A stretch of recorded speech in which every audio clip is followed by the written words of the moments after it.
Hello friends. सो इसमें मैं आपको कुछ एक्सेल ट्रिक्स बताऊंगा जिससे कि आप अपना काम काफ़ी इजीली कर सकते हैं और काफ़ी अपने मैनुअल एफर्ट्स को बचा सकते हैं। तो सबसे पहला मैं आपको ट्रिक बताता हूं कि कुछ स्ट्रिंग सर्च करने का। कई बार आपके पास डेटा आता है, सपोज मैंने एक टेक्स्ट डेटा ले लिया है जिसमें कि आपके कुछ अननेसेसरी कैरेक्टर्स होते हैं। लाइक सेल्स पर्सन में अगर मैं देखूंगा तो आप देखिए बीच बीच में कई जगह पे मेरे स्पेसेस डबल स्पेस फालतू में दिए हुए हैं। जिस भी यूज़र ने डेटा एंटर किया हुआ है वहाँ पर से कुछ प्रॉब्लम है जिससे कि आ गया। अब आप क्या चाहते हैं कि आपके सारे के सारे कॉलम्स में जहाँ पर भी डबल स्पेस है वो डिलीट हो जाए। तो सिंपली आपको क्या करना है, कंट्रोल F करना है, फाइंड करके आपको यहाँ पर डबल स्पेस टाइप कर देना है फाइंड वर्ड में, और रिप्लेस में जाके रिप्लेस विथ नथिंग कर देना। मतलब रिप्लेस में आपको कुछ भी टाइप नहीं करना है। अब आप रिप्लेस ऑल कर दीजिए। देखिए all done, we have made 3 replacement. तो आप देखेंगे यहाँ पर उसने जहाँ पर भी उसे डबल स्पेसेस मिली एक्सेल ने उसे ठीक कर दिया है। तो इस तरह से आपके फाइल में अननेसेसरी स्पेसेस को हटा सकते हैं। इसके सिवा और भी हम यहाँ पर कुछ वाइल्ड कैरेक्टर्स भी यूज़ कर सकते हैं। लाइक सपोज आपको यहाँ पर जैसे देखिए सेल्स मैनेजर लिखा हुआ है। यहाँ पे क्या है, पहले सेल्स मैनेजर का नेम है, देन उसकी डेजिग्नेशन लिखी हुई है सेल्स मैनेजर, और फिर सेल्स मैनेजर का SM लिखा हुआ है। इधर सेकंड रो में आपका सेल्स एग्जीक्यूटिव का SE लिखा हुआ। तो आप क्या चाहते हैं, यहाँ पे आपको खाली सेल्स पर्सन का नेम चाहिए, उसके आगे की कोई भी इंफॉर्मेशन नहीं चाहिए।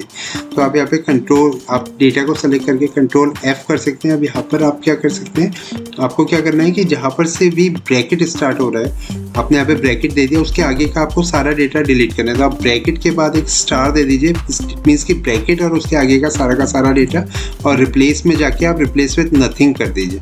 और यहाँ पर आप जब रिप्लेस ऑल करेंगे देखिए आपका सारा का सारा डेटा, इसके आगे का डेटा हट गया ऑटोमेटिकली। इस तरह से हम इस वाइल्ड कैरेक्टर्स को भी यूज़ कर सकते हैं। मैं यहाँ पे कंट्रोल Z करके एक बार डेटा फिर से ले आता हूँ। इसे और भी किस तरीके से यूज़ कर सकते हैं मैं आपको बताता हूँ। सपोज आपको यहाँ पे चाहिए, आपको सेल्स मैनेजर जो आपका दिया हुआ है ब्रैकेट में वो तो हट जाए, लेकिन आप चाहते हैं उसके आगे जो SM SE दिया हुआ है वो आपको यहाँ पर चाहिए। तो आप उसके लिए क्या कर सकते हैं, कंट्रोल F में जा सकते हैं। यहाँ पर हमने जो ब्रैकेट देन स्टार दिया हुआ था कि हमें ब्रैकेट और उसके आगे स्टार नहीं चाहिए, उसके बाद आप एक ब्रैकेट और क्लोज कर दीजिए। लाइक ये क्या करेगा, जहाँ पर से ब्रैकेट स्टार्ट है उसके आगे का सारा डेटा प्लस यहाँ पे जो ब्रैकेट क्लोज है उस ब्रैकेट क्लोज को ले लेगा और उसके आगे का डेटा एज इट इज़ छोड़ देगा। तो आप इसे रिप्लेस करके रिप्लेस विथ नथिंग कर दीजिए। तो आप एक बार कॉन्सेप्ट को अच्छी तरह समझ लीजिए। जहाँ पर से ब्रैकेट स्टार्ट हो रहा है देन उसके बाद का डेटा जब तक कि उसे सेकेंड ब्रैकेट ना मिले, तो ये मैंने डिफाइन कर दिया। रिप्लेस विथ नथिंग कर दीजिए। रिप्लेस ऑल आप करेंगे तो देखिए उसने क्या किया, 11 रिप्लेसमेंट बना के आपको जो सेल्स पर्सन का नेम था वो तो आ गया, उसके बीच में जो भी ब्रैकेट के अंदर कैरेक्टर्स थे वो हट गए, और उसके बाद आपका पर्टिकुलर ये SM या SE जो भी लिखा हो ये यहाँ पर आ गया एज इट इज़। तो आप इस तरह से वाइल्ड कैरेक्टर्स को यूज़ कर सकते हैं। वाइल्ड कैरेक्टर्स की जगह आप चाहे तो एक सिंगल अगर आपको चेंज करना है कुछ वो भी आप चेंज कर सकते हैं। लाइक आपको ये पूरा का पूरा चेंज नहीं करना है, लेकिन जो सेल्स है सपोज यहाँ पे आपने इसके आगे का जो भी एक कैरेक्टर है उसे चेंज करना है। सपोज सेल्स, आपको जस्ट पूरा सेल्स हटाना है।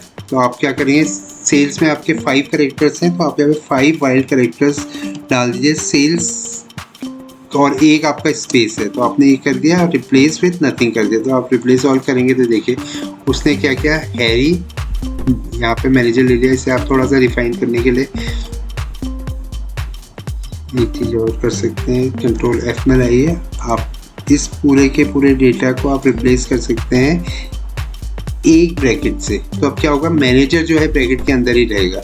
रिप्लेस ऑल कर देता हूँ। देखिए आप उसने क्या किया, बीच का डेटा हटा दिया और जो ये पूरा का पूरा था इसे ब्रैकेट के अंदर रहने दिया। इस तरह से आप वाइल्ड कैरेक्टर यूज़ करके अपना डेटा को रिफाइन कर सकते हैं एज पर योर रिक्वायरमेंट। तो ये काफ़ी यूज़फुल टेक्निक है जो मैं अपनी डे टू डे लाइफ में यूज़ करता हूँ, और आई थिंक आपको भी इसे यूज़ करना चाहिए। इसके सिवा मैं आपको एक और ट्रिक बताता हूँ। सपोज़ कई बार आपको क्या होता है कि एक्सेल में डेटा टाइप करना होता है। सपोज़ आपको प्रॉफिट टाइप करना है, यहाँ पे आपको कुछ डेटा दिया है 233.55, 444.66। तो आप जब ये डेसिमल टाइप करते हैं तो बार बार आपका काफ़ी टाइम वेस्ट होता है। तो इसके लिए एक्सेल में एक टेक्निक है, आप चाहें तो यहाँ पे जाके फाइल्स में जाके ऑप्शन में जाइए एडवांस में जाइए और यहाँ पे देखिए automatically insert the decimal point, कितने 2 डेसिमल आपको सारे उसमें चाहिए जो भी आप टाइप कर रहे हैं आप ओके कर दिए। आप सपोज यहाँ पे आपको 777.77 लिखना है तो आप जस्ट लास्ट के 2 कैरेक्टर्स में ऑटोमेटिकली आपके पॉइंट लगा देगा। 900 0 किया तो देखिए 900 आखिरी के 0 उसने अपने आप हटा दिया। जैसे 899 112 इसमें क्या करेगा 899.12 कर देगा। इस तरह से जब आप टाइप करते हैं तो आपकी टाइपिंग बहुत ज़्यादा फास्ट हो जाती है। जब आपने ये डेटा एंटर कर दिया तो आप वापस फाइल में जाके ऑप्शन में जाके एडवांस में जाके इस फंक्शन को डिसेबल कर सकते हैं। और इस तरीके से जब आप सपोज कोई चीज़ टाइपिंग कर रहे हैं तो आप अपना काफ़ी टाइम इसमें सेव कर सकते हैं। इसके सिवा मैं आपको एक और ट्रिक बताता हूँ। कई बार आपको डेटा ट्रांसपोज करना पड़ता है, मींस आपको कॉलम्स जो हैं वो हेडिंग वो रोज़ में लाना है, रोज़ आपको कॉलम्स में लाना है। तो आप डेटा को ट्रांसपोज करने के लिए जो इजी वे है वो है Ctrl+C। यहाँ पर भी आपको ट्रांसपोज करना है, Ctrl+ES से आपकी ये स्क्रीन आ जाएगी। यहाँ पर ट्रांसपोज करके ओके कर दीजिए तो देखिए आपका डेटा तो ट्रांसपोज हो गया, लेकिन ये डायनेमिकली ट्रांसपोज नहीं हुआ। लाइक अगर मैं ऊपर यहाँ पे कुछ वैल्यू चेंज कर देता हूँ तो नीचे उसमें चेंज नहीं होता, क्योंकि नीचे जैसे उसने वैल्यूज़ पेश की हुई है। लेकिन कई बार क्या होता है आपको डेटा आपको मल्टीपल शीट्स में लगाना होता है जहाँ पे आपको ये जो डेटा है डायनेमिकली चाहिए होता है। सपोज आप यहाँ पे कुछ चेंज करें तो आप चाहते हैं जो आपका ट्रांसपोज डेटा है वहाँ पर भी वो डेटा कॉपी हो जाए। तो इसके लिए आप एक टेक्निक यूज़ कर सकते हैं। सपोज आपको डेटा करना है तो आपके पहले आपको देखना पड़ेगा यहाँ पे आपके 4 कॉलम्स है और 5 रोज है। तो आपके अब नीचे जो आएंगे 4 कॉलम्स आपके यहाँ पे आ जाएंगे प्लस 5 कॉलम्स आपके यहाँ पे आ जाएंगे। सबसे पहले आपने इस रेंज को सेलेक्ट कर देना, देन इक्वल टू करके ट्रांसपोज एक ऑप्शन है उसे फंक्शन को करना है। देन आपको ये पूरा एरे डिफाइन करके क्लोज कर देना। और इसके बाद आपको एक नॉर्मल एंटर नहीं करना है, Ctrl+Shift एंटर करना है। तो देखिए आपका डेटा जो है ट्रांसपोज हो गया, डायनेमिकली ट्रांसपोज हुआ है। सपोज यहाँ पे मैं 1 करता हूँ तो मेरा डेटा ऑटोमेटिकली चेंज हो रहा है। आप देखिए तो ये आपका डायनामिक फॉर्मूला बन गया है जो कि आप जब मल्टीपल शीट्स में इस डेटा को ट्रांसपोज करके यूज़ करते हैं तो आप इसे यूज़ कर सकते हैं। ये काफ़ी काम आता है आगे जाके। इसके सिवा मैं आपको एक चीज़ और बताता हूँ। सपोज़ यहाँ पर आपका डेटा दिया हुआ है जो कि आपके मिलियंस में दिया हुआ है, लेकिन कई बार क्या होता है डेटा जब हम अपने मैनेजमेंट को दिखाना चाहते हैं हम इसे मिलियंस में नहीं रखना चाहते हैं, हम इसे के में दिखाना चाहते हैं। लाइक हम लास्ट के 3 0 हटाना चाहते हैं सो दैट ये डेटा जो है के में आ जाए। तो अगर आपको फास्ट करना है तो आप क्या करेंगे, आपको एक एक कॉलम में चेंज करने की ज़रूरत नहीं, आप जस्ट 1000 कहीं पर भी लिखिए, कॉपी कीजिए।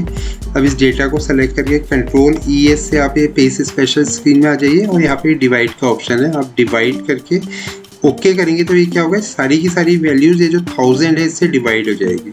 तो देखिए आपके 1000 से डिवाइड होके ये जो मेरी वैल्यूज़ है ये इसमें आ गई है, के में आ गई है। तो इस तरह से आप डेटा दिखा सकते हैं। इसके सिवा इसको आप कई तरीके से यूज़ कर सकते हैं। आप सपोज़ आपने एक टेक्निक और बताता हूँ। सपोज़ आपको Q4, Q1, Q2, Q3, Q4 का डेटा, लेकिन आपको Q4 और Q3 का कंबाइंड डेटा चाहिए।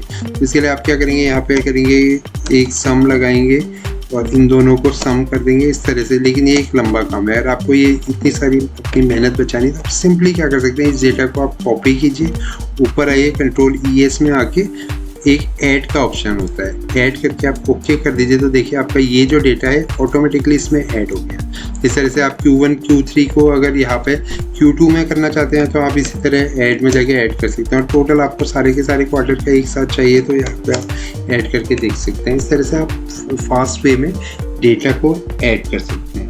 तो ये एक अनदर टेक्निक थी जो कि आपको हेल्प करेगी अपने डे टू डे वर्क में। लास्ट टॉपिक में जो आपको बताने जा रहा हूँ दैट इज़ फ्लैश फिल। तो ये भी एक बहुत अच्छा ऑप्शन है। सपोज ये हमारे पास डेटा है, आपका कस्टमर नेम आपके दिए हुए, आपको कस्टमर नेम में क्या चाहिए, जस्ट फर्स्ट कस्टमर का फर्स्ट नेम चाहिए यहाँ पर। तो आपको कुछ ज़्यादा कुछ करने की ज़रूरत नहीं, आप जस्ट यहाँ पर लिखिए इसका फर्स्ट नेम। सपोज यहाँ पे क्लियर गुट है, क्लियर आप लिख दीजिए और उसके बाद ये डेटा को आप सेलेक्ट करके Ctrl+E प्रेस कर दीजिए। तो देखिए एक्सेल में अपने आप इतनी इंटेलिजेंस है कि वो क्या करेगा, सारा का सारा डेटा इसने यहाँ से पिक करके फर्स्ट नेम यहाँ पे दे दिया। इसी तरह यार आपको लास्ट नेम देना है तो भी आप सेम कर सकते हैं। आपने क्या करना है, फर्स्ट नेम टाइप कर देना है, GUT सेलेक्ट करके Ctrl+E प्रेस कर देना है। तो ये ऑटोमेटिकली जो सेकंड नेम है उसे आपका पिक करके दे देगा। देखिए जहाँ पे सेम नेम है, जहाँ पे सेकंड नेम है ही नहीं, वहाँ पे इसने दोनों जगह सेम नेम दे दिया, अदरवाइज इसने सेकंड नेम उठा के यहाँ पे दे दिया। इसी तरह से सपोज आपके पास ये मोबाइल नंबर है जिसके आगे आपको यहाँ का इंडिया का STD कोड ऐड करना है, तो आप यहाँ पर एक में ऐड कर सकते हैं, लाइक आप 919911223344 नंबर आपने टाइप कर दिया, उसे फॉर्मेट कर देते हैं। फॉर्मेट के लिए आप Ctrl+1 प्रेस करके आप शॉर्टकट कर सकते हैं। अब आप देखिए क्या करना है, आपने सेलेक्ट करना है, Ctrl+E प्रेस कर देना है।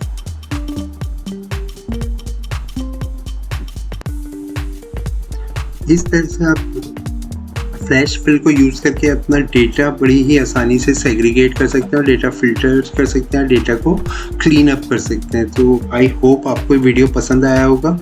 अगर आप चाहते हैं कि मैं किसी पर्टिकुलर फंक्शन पे वीडियो बनाऊं तो प्लीज़ आप इस वीडियो को लाइक कर दीजिएगा, एंड आप चैनल को सब्सक्राइब भी कर सकते हैं। Thank you very much guys.